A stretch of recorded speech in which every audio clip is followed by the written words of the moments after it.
सरकारनि बानजायनायजों दाखालि 3 तारिखआव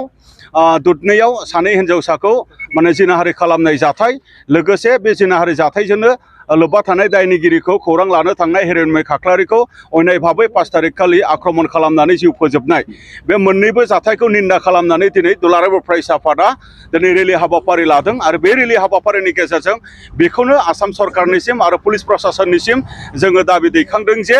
बे घटनायाव बा बे जाथायाव लोब्बा थानाय दायनिगिरि बिथांमोनखौ माने जिउ जोबजासिम फासि होनायनि गेजेरजों बिथांमोनखौ साजा होनांगौ 1 नम्बर 2 नम्बर बिथांमोनखौ फार्स्ट माने ट्रेक माने कर्टआव लाबोनायनि गेजेरजों बिथांमोनखौ माने बिसार खालामनांगौ साजा होनांगौ आरो लोगोसे जाय बिथाङा जिउ जोब्बाय दिनै हिरण्मय खाख्लारि बे बिथांनि न'खरनिसिम 20 लाख माने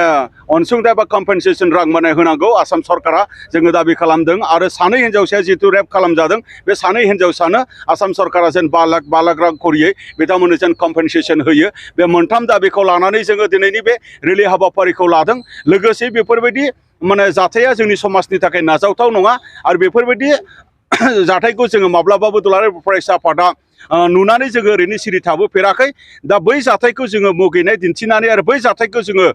खुद्रिनाय दिन्थिनानै आरो बे जाथायनि सायाव न्याय मोननांगौनि थाखाय आरो आसाम सरकारा बा पुलिस प्रशासना बिनि सायाव गोख्रों मोनसे एक्सन लानांगौनि थाखाय दिनैनि बे हाबाफारिखौ जोङो लानाय जादों आरो 27 अफ दिस मान्थ जोङो आरोबाव जोङो दुधनैयाव मिरु दुलाराय फरायसा आफाद आरो दुधनै गवालपारा जिल्ला एबसु जथायै गुबुन गुबुन जिल्ला एबसुनि माने बाहागो लानायनि गेजेरजों 2 घन्टिया आरो रेलि हाबाफारि जोङो दोनबावदों बै हाबाफारिनि गेजेरजोंबो जोङो बे दाबिखौ जोङो लाखिगोन दा बेखायनो गोबाव खालामाजासे आसाम सरकारा आरो आसामनि पुलिस प्रशासन बिथांमोना जे जों जे दाबि होनाय जेनाखि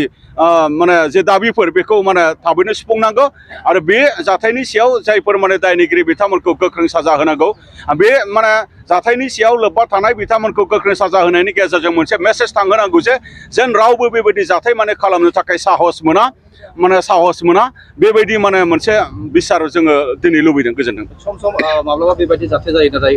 न्याय मोननो थांनो नंगौ बियो माने सम सम बेबायदि जाथाया माने जादों जायगा जायगा जोंनि आसामाव बा जोंनि भारताव बा जोंनि चिरां जिल्लायावबो जादों बबेबा जाथाया दिनै न्याय मोनबाय बिजिरनाय मोनबाय आरो बबेबा जाथाया न्याय मोनाखै आरो बिजिरनाय मोनाखै आरो बे जायफोर बिजिरनाय मोनाखै बैफोर जाथायफोरखौ लानानै जायफोर जों दुलाराय फरायसाफोरा जेरैबायदि जोङो सिगाङाव नांबोबाय थादोंमोन बैफोरनि थाखायबो जोङो दिनै थाद'आखै जोङो बिनि थाखाय लिगेलि माने जोङो इन्टारनेलि जोङो बेखौ मावबाय थानाय जादों आरो दिनै बियो मोनसे गुबुन माने केस बिजिरनाय मोनै जाथाय बिजिरनाय मोनै बायदि दाजाथों जोङो बेखौ लुबैदों बिनि थाखाय जों आसाम सरकार आरो पुलिस प्रशासननिसिम दाबि दैखांदों जे आसामाव जेसेबां माने रेप इन्सिडेन्ट जालांबाय बा मार्डार इन्सिडेन्ट जालांबाय जेन माने बे केसा पेन्डिं जानानै थाया जेन बे केसा माने आनसल्भ जानानै थाया बे माने न्याय मोनै जानानै थाया बे गासैबो माने जेनाखि मोनसे इन्सिडेन्ट जालांदों बिनि सायाव एसे लेटैब्लाबो माने सिगाङाव जालांनाय जाथायफोरखौ थाबैनो माने न्याय होनांगौनि थाखाय बिथांमोना खामानि मावनांगौ बेखौ जों दाबि दैखांनो गोजोनदों।